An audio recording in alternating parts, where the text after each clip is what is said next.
பாடும் தொழிலின்றி வேறு இல்லை. என்னை காக்க உனை இன்றி யாரும் இல்லை. முருகா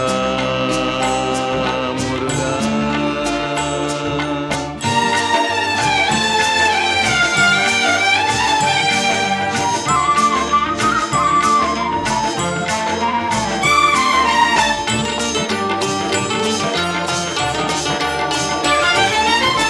கற்பனையில் வருகின்ற சொற்பதமே அன்பு, கருணையில் உருவான அற்புதமே.